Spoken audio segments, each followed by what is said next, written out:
Mats fans, welcome back to the Two Must Hockey Podcast presented by Kentwood Ford. I'm your host, Joshua Marshall, and we have a very special guest with us today, Friday, as the draft is about to start. But we're going to go down a different path. We're going to talk some hockey. We're going to talk some CFL. But our next guest is a leader in the community. He is James H. Brown. This is Trent Brown. He's a CFL champion. Won a Grey Cup in 1993 and a two-time All-Star at the safety position. And as Bob Stauffer says, probably the best player to come out of the Alberta Golden Bears program as a football player. And again, going back to the great community work, we like to welcome Trent Brown to the Two Months Podcast. Trent, how's it going? Going awesome, Bosco. How are you doing today? Yeah, not bad, not bad. Obviously, pretty. It's gonna be a pretty good night. The draft is here, and that's obviously a special moment. And we know the Vernon Fiddler family. I don't know if you've known Vernon through your paths in the city, but just his son's gonna get drafted, so it's a bit of a tie to us and a few other kids that we know there too. But just hockey's fun, and it's the silly season, as they like to say. But how are things with you guys?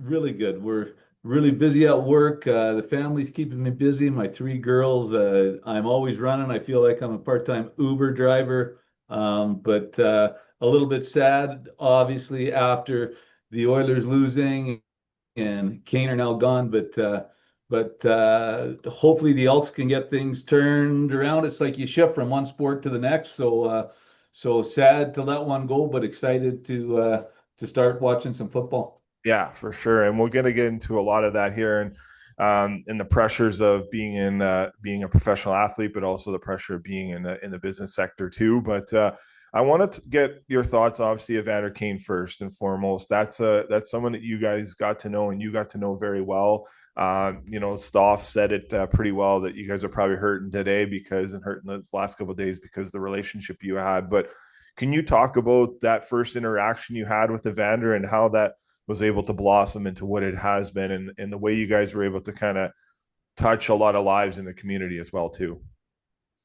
Yeah, the first time I met Kaner, like I've been watching him play hockey for a long time, but it was in a golf tournament, and we played together, and we did quite well. We hit it off on a personal level. I like the maturity and the humor that he brought. He had played a few years in the league. I think he had 13 or 14 at that time, but and uh, and what I found with him was just a real willingness and a love for kids. And we do a lot of community outreach and work with kids. And I've never met a professional athlete, especially a hockey player here in Edmonton, that had the willingness that he did to do anything that I ever asked of him, as long as it had something to do with kids. And just to give you an example of the kind of heart that this guy had, was he was coming back on a plane from Vancouver. I had asked him to come and play in a Stollery Hospital fundraiser, and he was very busy. His plane landed at noon, and I got a text from him, and he goes, "I just landed, and I know I told you that I wasn't going to make it, but," he said, "heck of it. It has something to do with kids." He says, "I'm going to be there." And he came straight from the airport, and came right to this tournament to chat with the kids on holes and just to be there because he knew that it was a fundraiser for kids that needed help. I can't count the number of times that I asked him to do something, whether I had kids, disadvantaged kids, I had native kids at a hockey game, I had a girls' team at a hockey game one time, and he came out right after the game, and he took about an hour. He signed autographs, he took pictures with all of the kids. Um, that Christmas shop idea was an idea that he talked to me about the first time that I met him. And we just made it happen, and it was all his idea. And, we did that for 3 years, and eventually the Oilers Community Foundation got involved in that. But the work that he does with kids, the stuff that he does with Cecily, his humor, we just hit it off. Uh, because we both like to do the same stuff. We both have a love for golf. And and I was really disappointed to see him traded. I feel like, especially watching the playoffs this last year, that the referees were out for him. Like, I mean, that guy, that cross check in front of the net, he got to stick up on a couple of those calls were okay. And I hate to complain about the refs, but I feel like the refs did him wrong. They look for him out there.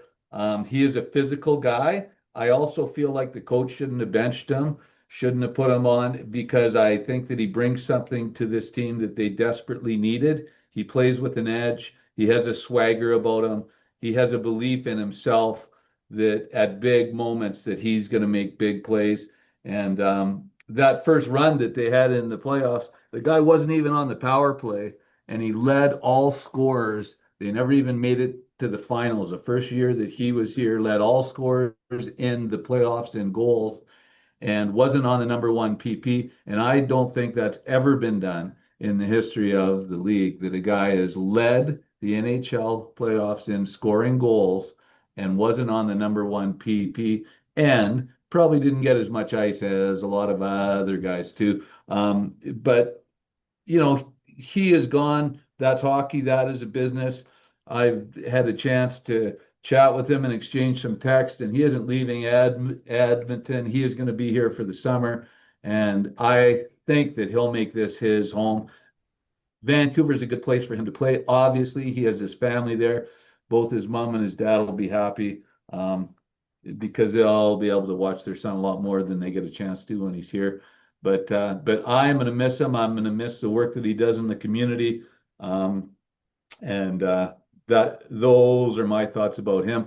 I uh, I really like him as an athlete and as a player. I think that on a team you need all types of different people, and I like what he brought to the table. Yeah, yeah. You know what, Trent, is very beautiful words. And there was a kid, the first event that you guys did with the Christmas shopping idea. I was coaching a kid at the time, when that event went on, and he went to that event, and the stories he told at practice to us and our kids the next day, because we heard about kind of what happened. And he wanted to share the moment that he got that day and how important that was. I think there was some talk about when you guys presented the gift cards to the kids, a lot of the kids went over to the grocery section instead of the toy section, and then you guys kind of verted back and said, no, we're going to take care of groceries and the toys as well at the same time. And just that alone, I don't know if you want to collaborate that story, but just that story alone says a lot about you and says a lot about the character Evander Kane is. And I think he's misunderstood. I've told him this through a message on Twitter, that I think he's misunderstood. I think, I even think yesterday at his press conference in Vancouver was good, but I think some of the media were obviously a little bit of it trying to, jab at him a little bit. And I think he was great in the way he stood his firmness, stood Mm, his ground. And, you are right. There's no one in the history of the game in the playoffs that led in scoring. And he was even robbed out of the round because obviously he lost against Colorado that round. He still led in scoring when all four rounds were done, and he never saw that's right. one unit of the power play. So, I don't think he got the right end of the stick here in Edmonton. That's just my personal opinion, and not to create anything. I do think I do think wrongfully he was treated in terms of certain aspects with maybe the coaching staff or whatnot. And definitely you can see I always feel like since this whole like COVID thing that happened with him, with this vaccine stuff that happened back before he kind of came here, I feel like the league's kind of been out to get him, and it's Mm, pretty evident. Like that was an awful cross check on call that Gustav Forsling just flopped and fell down, and that changed the series and changed the momentum of a game. And it's not fun. It's like it's not what you want. Like I just played a rec hockey game last night, and it's the same thing. It's just the game's yeah. going good, and then you just a little call here and there changes the whole trajectory of It the game, right? like you're talking about the Stanley Cup Finals here, and the number of calls that they miss from them, they don't ever miss anything that he does, even when it's not a penalty. Yeah. And it's pretty frustrating for me as a friend, but I can tell you that I had supper with his dad before it was game five here, Perry, and he feels a lot of frustration. He feels like like he is a marked man, and it's a tough way to to have to play. I like his attitude. He never lets anything get him down. He's unapologetic for the way he plays. There's not a lot of guys um, that are willing to go toe to toe with him, and I think that he buys the skill guys a lot of space out there on the ice. He plays with reckless abandon. He hits, he sacrifices his body, and he's been pretty beat up here. But that's a guy that you ask anybody that's out on the ice with him, and they want to play with him. And if you watch him when he's on the bench, he works the gate. He stands up for the whole game. He never sits down. And that is a guy that gets better with the more ice that you give him too. So I personally don't think that he got enough ice here. Uh, I think the Oilers, once they signed Fredericks, the writing was on the wall that they were going to get rid of Kaner. They needed to free up some cap space. Um, but you need guys like that. You need gritty guys. Um, I wonder and I wonder if guys, we're going to circle back and get him, in a year from now, because like Craig Button said on our podcast on Sports Center, Senator Rob, he said like this is a mistake, like this is something that you don't do. You let Fogle go, you let McLeod go, you let all these other guys go, and you didn't bring anything in for a return. And I wonder if it's like, yeah, they're in a tough cap crunch now. That cap's going to go up in a year from now. He has set up roots. Like he wants to be here. He's done more community work here than anyone has ever done in his time at Edmonton, and that's just a fact. That's not just me yeah, kind of pump his tires. I've said it on social media. He hasn't. Like he has. Like it's yeah. it's it's just So, yeah, yeah. and what a lot of people don't realize is a lot of the stuff no one even sees. Correct. Yeah, You yeah, know, like when I go to games, you see every guy rush by because they don't want to, you know, sign an autograph for a handicapped kid and there's one guy that stops every time, yeah. and it's him. He stops for a picture, he stops for an autograph, he takes the time, and I just always respected that about him. Um, and Yeah, we and heard that. We heard that too. There's stuff that you don't report on, right? Or you don't see that doesn't get. Well, there is no one around, right? And like the stuff that he did for me, I never put a lot of that stuff on social media. The stuff when I'd ask him to come, and like I'd have a buddy or I'd have a client, you know, I had a native client that was in town that had his skull crushed, and and um and Evander Kane was his favorite player, and he came out and he signed a jersey and he went out of his way. And so the stuff that you were talking about too, about that Christmas shop, all of that was his idea. So we always tried to identify 5 or 6 kids that were special, whether it was their heart, whether they were, because we would give them gift cards for $250 to go shopping in the toy department. And so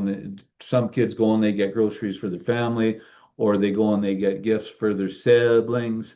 He always wanted to recognize that part, the big heart in those kids. And so we gave them a little bit of a special experience where he wanted to give them a jersey and just let them know that he sees them.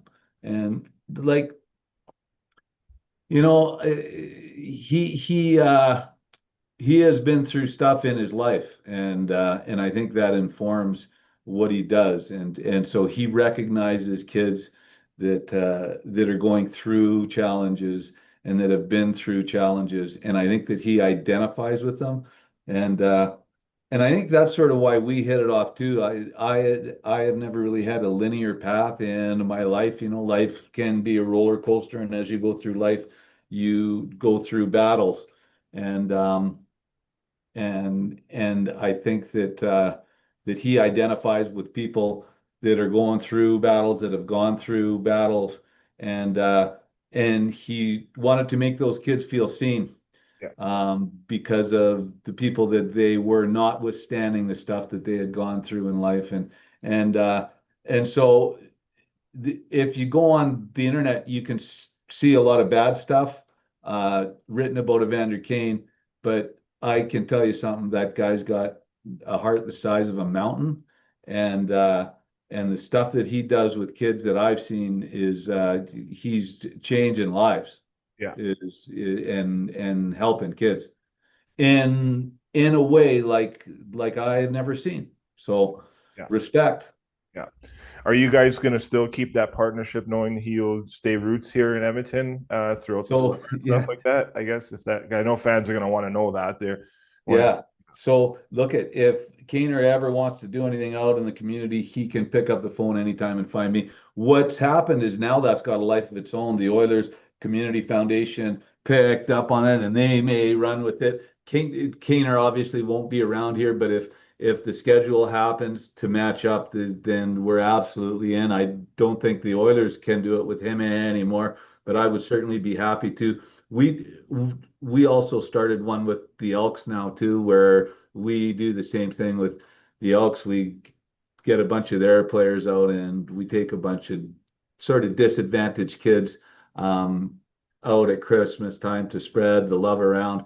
Um, but Kaner's one of a kind, man, and I feel privileged to have met the guy. I wish him well out in Vancouver. And something that a lot of people don't know about him too is how close his family is. So when his kids have birthdays, his sisters, his mom and dad, they always fly out, and it's not full of a bunch of NHL stars. He has a few close friends that he invites with their families, and we're able to go and just share some laughs all under the radar. And I have three young kids, 7, 4, and 3, and they're all girls, and they call him Uncle, and he's unbelievable Yeah. with those kids. It's Quite it's remarkable, isn't it? yeah, So it's wicked. It's yeah, wicked. yeah, It's awesome. yeah. Just yeah, it's very well said by you. And I thought, as soon as this happened and listening to Stoffer, just I know that you're big in the community, and you're working with a lot of these radio stations and these other places, and just kind of where does that go? We'll transition over to that.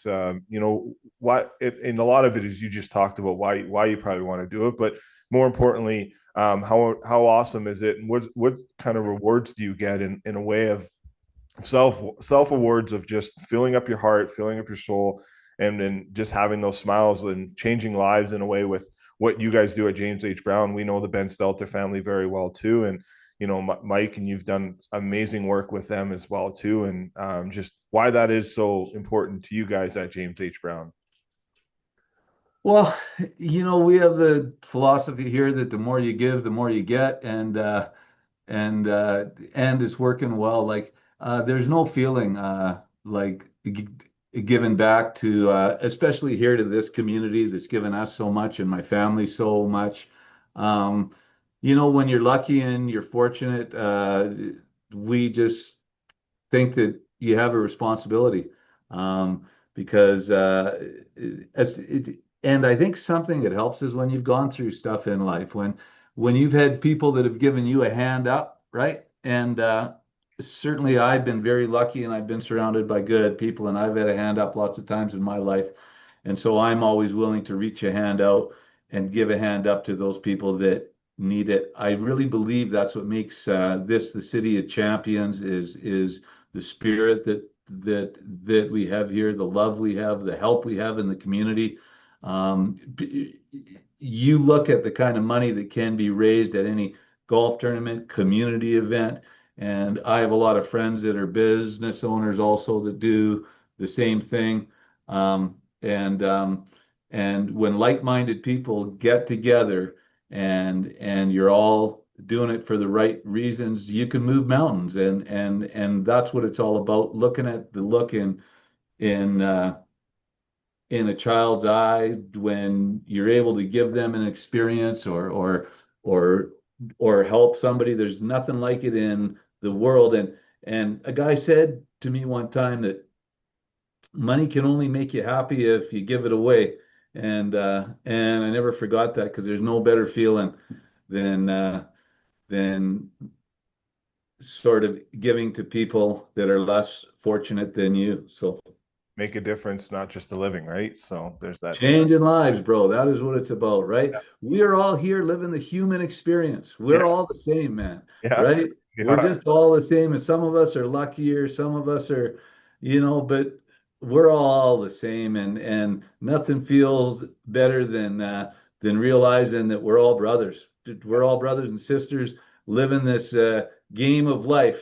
yeah. Yeah, you got that right, Trent. You definitely do. It's yeah, I went through some stuff in my life, and my dad killed himself when I was 14 years old, and I found Wow. him dead 2 days before Christmas, and I Wow. was 14 years old, and you just go through ups and downs in life in terms of trying to find out where your path is, and when I that's kind of why we started this podcast in 2018, to just try to help with mental health and try to help give back and put smiles on faces. And we got a media pass with the Calgary Flames. Several years ago, I got to meet Travis Hamonic, who I think is a guy that you would like at some if you ever get a chance to meet him, because he does a lot of work with Indigenous kids as well too.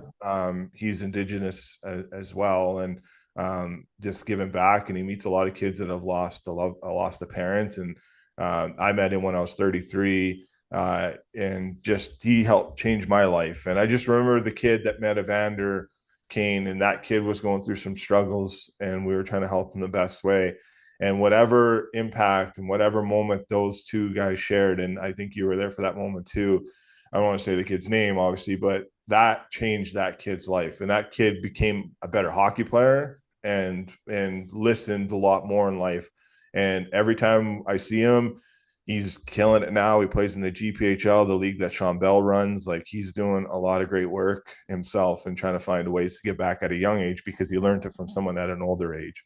And you and Evander. So just tying it And back bro, to that. Yeah. hey, throw your name in there too, because um, as men, sometimes it's hard to talk about things that we've gone through in life, and you're helping people by sharing your own experience, and it takes courage to do that, but it's honest, Yeah. and and I can see your face and I can feel the emotion when you share that, and I'm sorry that you had to go through that, but it's made you stronger, and it's given you a gift now that you can help other people that Yeah. maybe go through the same thing that you went through, bro.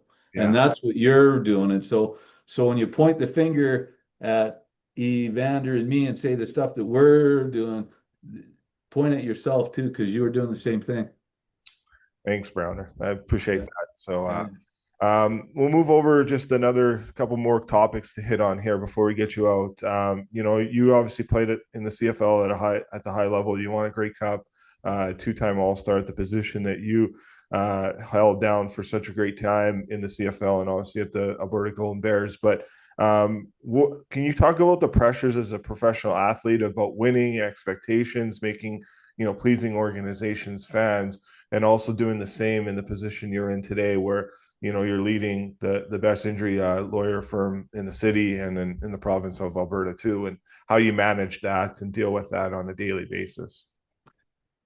Oh boy. So yeah, sport, there's always a lot of pressure. There's always a lot of pressure to perform. I mean, if you don't perform, then there's somebody that's going to take your job that's waiting for you to make a mistake. And so the bigger the game, the bigger the lights, the more pressure that's on you. Guys like uh Kaner, and I'd like to think myself when I played, and certainly the CFL isn't the NHL, but there was a little bit of pressure there. Um, uh, we I like to think that I embrace the pressure, that it makes me better. I like playing under the lights, and I think that Kaner is the same way, right? And I played golf with him, and if you make him a bet on a shot, he's way more likely to make that shot if you were betting something, if he's got some skin in the game, and And that's what great athletes do. I like there's some athletes that rise up in big games, and those are the athletes that embrace the pressure. And you've always got nerves and stuff, but you learn to love it if that's what you do. Part of being a leader is loving that pressure, is knowing, having a feeling deep inside that the bigger the game, uh, the better you are going to perform and play. And then when you do it once, you can build on it. You can do it twice, but also recognizing that failure is part of life, man, and that you're not going to win it all. You're not always going to score. You're not always going to be the best, and realizing that it's not the end of the world. Michael Jordan had a lot of comments on that, the number of shots he missed, but you just move on, and because you are going to miss shots, and part of learning is failing, and you got to get better. That is why a lot of these teams, like the Oilers, you got to go to a cup once, you got to go to a cup twice, even the great teams back in the 80s, before you learn what it takes to win. And like I still think, and I still have hope that this team is going to win. But there's a lot of luck. You got to stay healthy. Like that loss of Hyman last year really hurt this team. But the pressure of running a law firm, like if you surround yourself with good people, then good things are going to happen. And there's the most pressure that I put on myself is honestly to be a good father.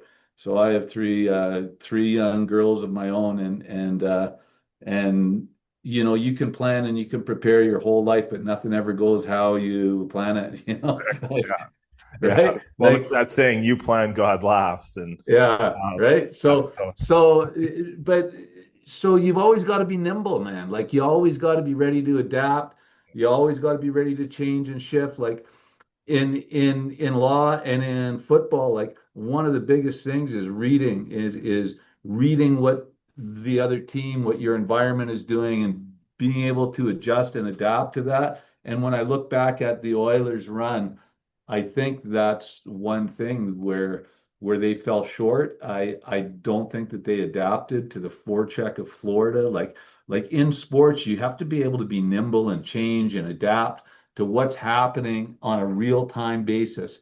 And in my opinion, this team was out coached, they were out managed, and they really didn't adapt well. And so when it comes to pressure, you just got to be nimble. yeah, You have to be willing to adapt, and you got to be willing to make a play. You got to be the guy to make a play. Don't be a bystander. Don't be a watcher.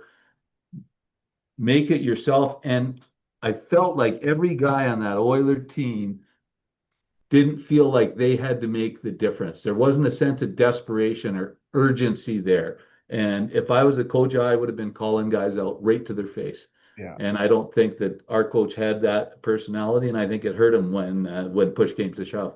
Is the other end, Paul Maurice probably would have done that or had been doing. 100% he would. Yeah, And Kaner loved yeah, Paul Maurice. He coached him in Winnipeg, yeah, and he used to tell me all the time that and like when you look at a one goal loss in a Stanley Cup final, like last year in Game 7, one goal, yeah, that coach makes that difference, putting the pressure on the refs, yeah. inspiring the guys in the locker room.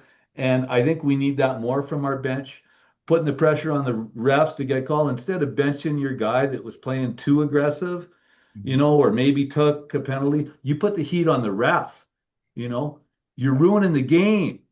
You Well, keep calling, you let the ref win in that moment because you let the right? ref dictate that That you're going to take a your top hundred player out of percent, the game, a right? hundred percent. And I say, fuck the ref. Yeah, yeah, Come on, exactly. man. Yeah, You got to put the heat on the ref and let him know that was the wrong call. You're ruining the game. yeah, And we're going to come out there and keep hitting, yeah. laying body checks. You can't ruin a game like that. Anyway, sorry, now I'm ranting. No, no, it's all good. It's passion and it's what you want. You want to see that. And and Connor said it. Hey, the captain of the team said it after this cup final was over. We kept doing the same thing and banging our head against the wall because they weren't Yeah, changing any systems. They weren't changing any, you know, yeah, plays. They weren't changing nothing. They just kept rolling out the same thing. And that obviously got Connor frustrated. And I would expect other people frustrated too. So And there's guys. Hey, look, I understand Brady Kachuk wants to fight, and Matthew Kachuk wants to talk, and never want to fight, right? And just how things go in that aspect in there. But we'll finish up on the Elks. Just to get a quick thought on that before we get you out of here, Trent, and where you think the direction of the organization's going, bringing back a lot of the some old faces, and there's some new faces there, and new ownership. And do you expect maybe the name to go back to the Eskimos at some point here? I think it will, and I am one of the few. A lot of guys say that I'm nuts, but I used to wear that name as a badge of honor. And I think if you do it the right way, if you fly the leaders in and you let them make the decision, you fly the Inuk leaders in, the Chiefs, and you say it's not our decision, it's your decision. And if they give you the blessing, then I don't think that anybody can say anything. But regardless of the name, yeah, like I think they've got the right guys in place to bring the tradition back, to bring the winning tradition back. They've struggled this year. I think they saw a lot of good things in that game last night. But Chris Morris, Ed Hervey, Mark is the head coach.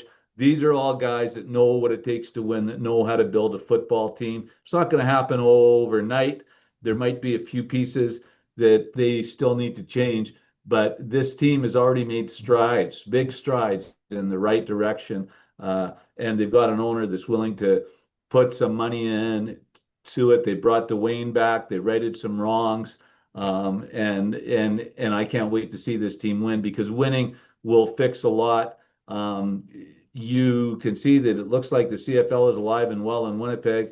And a lot of people question if there's a future in the CFL.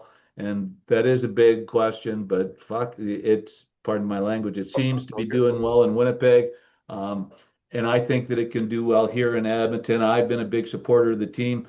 I was going to pull our sponsorship this year, but Chris Morris came and he said, Brownie, give me 2 more years and we'll turn this thing around. And so for him, I did. I played with Chris. The guy's got heart. The guy's got a work ethic like no other person I've ever met. And I think they've got the pieces in place to hopefully we are making a bid for the Grey Cup in 2027. I think this team can be there. And I always believe, bro, because if you believe, great Anything, things can happen. You anything. gotta believe. You gotta believe. Yes, yes. All right. Well, I'll finish up on this one. Dano, what a beauty this guy is. I worked with him back in the bar industry, and obviously he's there grinding with you guys. I don't know if I think you guys are related or just really close friends. I don't know the exact closeness relationship you guys have, but a beauty in his own is good old Dano, isn't it? Dano's a beauty. He's working for me here. He is my cousin.